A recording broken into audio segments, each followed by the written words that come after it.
Okay, so in our worksheet, this is question number 7.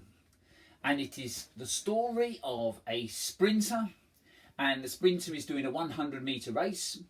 And in the 100-metre race, she is accelerating from rest at 3.4 metres per second squared. And that lasts for 3 seconds. And then she does the rest of the race at a constant velocity. And the question asks us first, how far does she go in the period of time when she is accelerating? So, the way we're going to do this is to use an equation for distance, and we're going to use S equals ut plus a half at squared. So, S, that's the answer we want. Displacement, how far does she go while she is accelerating? Now U is 0 because she accelerated from rest. So that's 0 times 3 seconds plus a half times the acceleration, which is 3.4, times the time, which is 3 squared. So 0 times 3, that's 0. Obviously, if you put the rest in here, you'll find that you get the answer 15.3 metres. The second thing we get asked in the question is, what is her final speed at this point when she stops accelerating?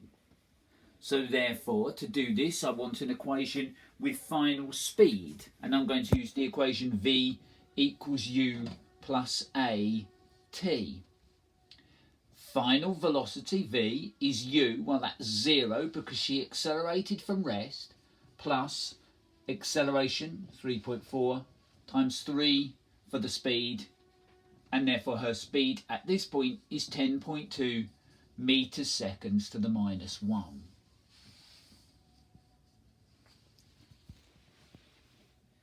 So in the first part of the question we found that the runner went 15.3 meters while she was accelerating, and having finished accelerating she was running at 10.2 meters per second. We now want to ask how long it will take her to finish the whole 100-metre race.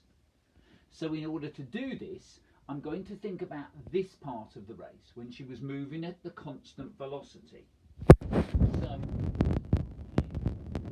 the distance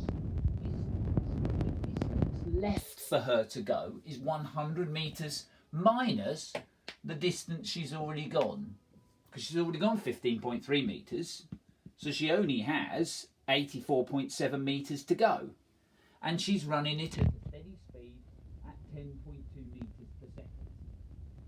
So therefore the time taken to do the rest of the race is 8.3 seconds.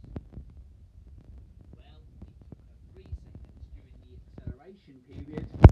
8.3 seconds going at a constant velocity.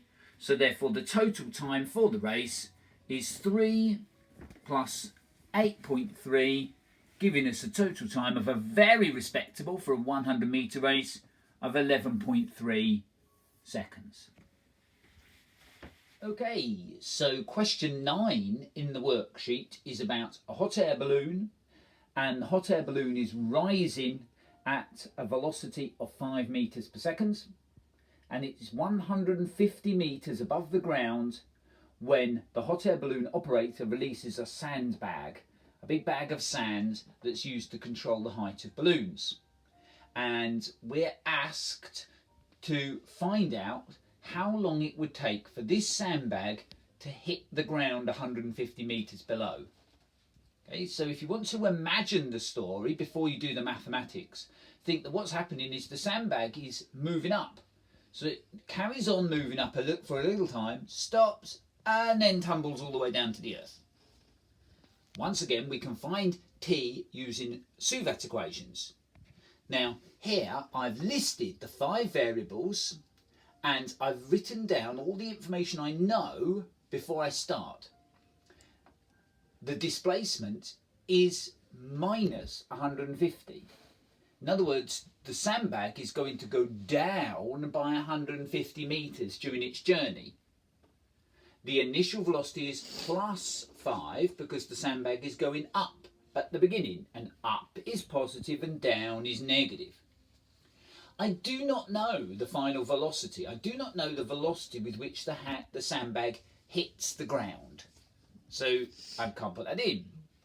But we are on the planet Earth, so the acceleration due to gravity is 9.81 metres to the minus 2, metres seconds to the minus 2, excuse me. And that's minus because it's going down.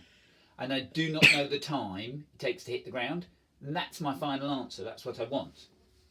Now I'm going to do this in 2 steps. The first step is to find the final velocity, the velocity with which the sandbag hits the ground. And to do that, I'm going to use the equation v squared equals u squared plus 2as. So v squared equals u squared, 5 squared, plus 2 times minus 9.81 times minus 150. So therefore v ends up being 54.5 metres seconds to the minus 1. You do it in your calculator. Now because I had to square root to go from here to here, this could be positive or negative, like all square roots. And it is a negative. And I know it is a negative because I'm not a mathematician, I'm a physicist. And physicists are more practical than mathematicians. I know the sandbag is going down when it hits the ground. So it must be a negative number. The positive number is not available to me.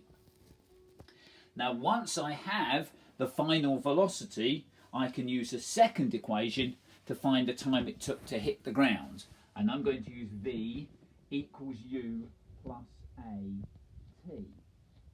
There's the t, that's the one I want. And all 3 other variables I now have. Minus 54, oh sorry, put the decimal point in the wrong place.